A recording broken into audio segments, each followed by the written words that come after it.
How's it going then, guys and girls? It's Kenny DJI here again. So first of all, I've got to say thanks for watching last episode that we did. Really good views, quite happy with it, so thank you for taking an interest in that. So it's a bit of a stopgap today, a bit of a gap in weather.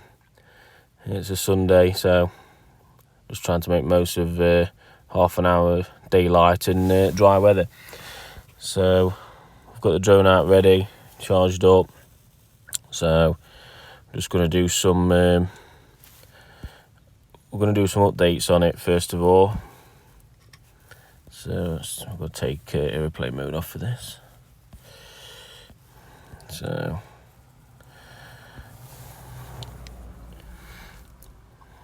the firmware is actually up for date, so it's always good practice to do this every couple of times you fly, actually, because they put new fly safe updates on there for no fly zones, etc., and firmware updates to the drone as well. So everything's up to date, which is good.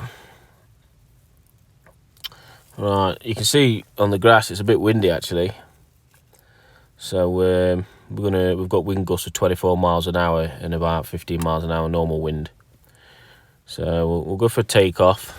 You can see at the moment I've got it in Pro mode, 4K. We've got a ND8 filter on at the moment, so exposure is quite neutral at the moment. So pre-flight checks are obviously fine. Turn to home set. So we'll go ahead and see if we can take it up.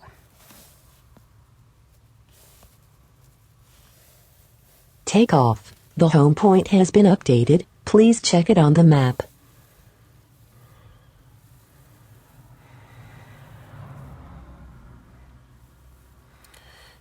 You can already see, look, we're getting took over by the wind a little bit. So we're hovering at the moment. Just move it across a bit. So look, the wind's actually taking that. So this is what it's trying to correct. Obviously it will correct it. Where I can see it, it's banking over and auto-correcting. So we've just got to be mindful. So we'll bring it back over. So it should auto-hover there. We've got good GPS. It's doing quite a good job of correcting it, but we're only at 20 feet at the moment.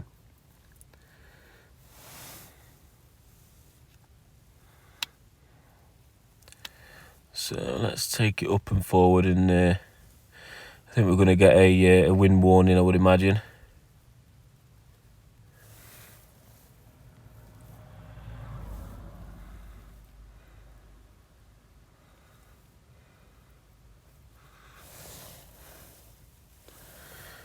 So we're up to 170 feet. That's not as bad as I thought, actually. Must have stabilised a little bit.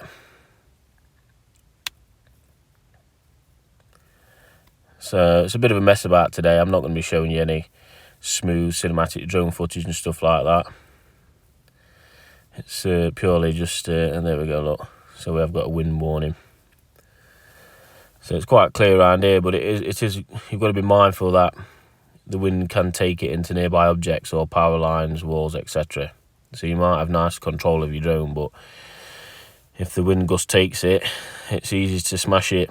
And as you know, if you clip a propeller, motor switch off and it comes down like a rock and smashes your £500 investment to pieces. It's not a nice feeling. So we're going to bring the altitude down a little bit.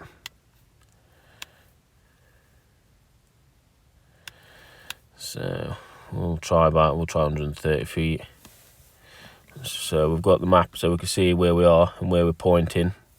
So it's a nice tool. You can see where we are in relation. So we're down here. So launched it from in front of the car. So we can always track our way back if we need to go off somewhere. So I can see the drone at the moment. Got a nice line of sight to it.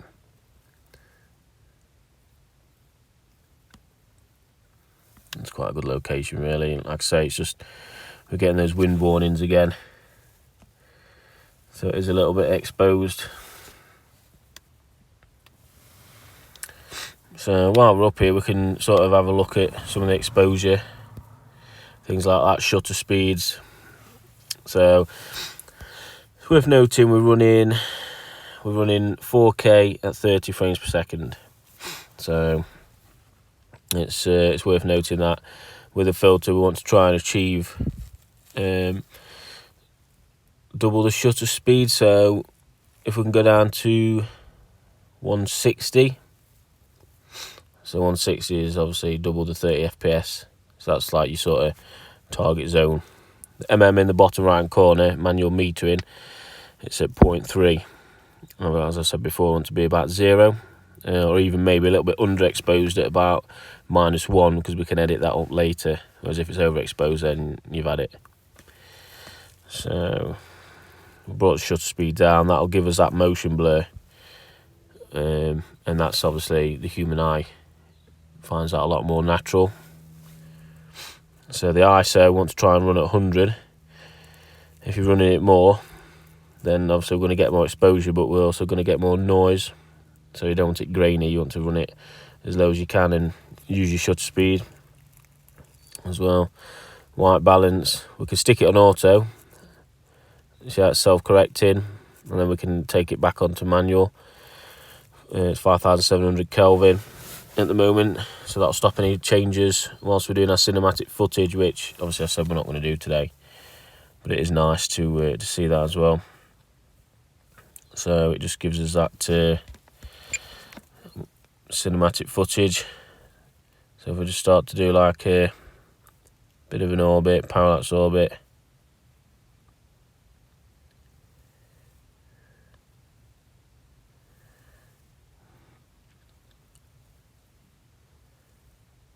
so we'll just get that motion blur.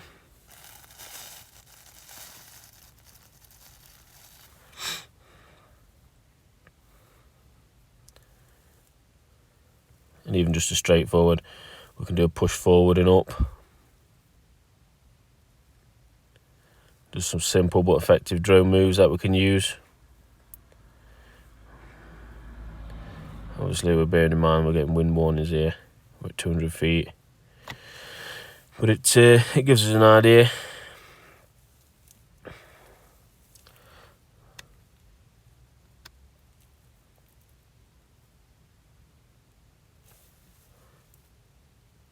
So I can hear the drone actually. As well, I can see it above me, but I can hear it, so obviously you can tell it's windy. But it's bringing our battery life down as well. If you look at the battery, with 68%, and you can see that that orange section of the crescent on the battery meter starts to increase. So that's obviously the sort of reserve power and to return to home. So we're going to use more battery the further we go away.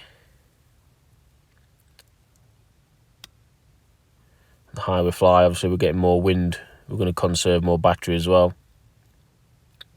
And the battery time's coming down, look, 13 minutes.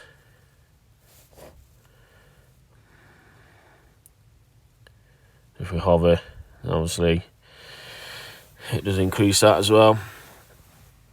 Well, then the wind's robbing it back off us again with the wind warning. So yeah, it's not a great day for it. It's a little bit too windy and exposed on this section of land. So we'll bring it back now. Go For a home. return to home.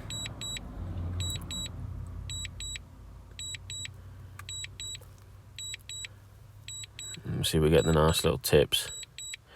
Warm the battery to 5 degrees or higher when flying in cold environment. So we know we've got a LiPo battery, lithium polymer, and that cold weather just saps it all away. It saps all of the energy from it. The drone will operate in colder temperatures, but obviously you're gonna suffer on your performance as well.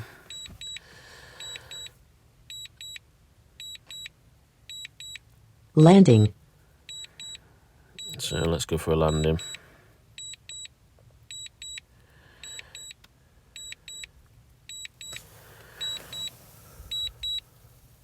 so you can see it's starting to affect the signal as well a little bit. The wind actually seems stronger lower. Look, you can see it's buffeting the gimbal now, and obviously I've got line of sight, so I'll guide it in that way and bring it down. I'm going to make sure there's room to buffer if the wind takes it.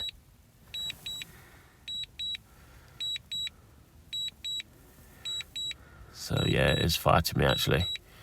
So I'll try and get it sat down as quick as possible now, because it is difficult to maintain.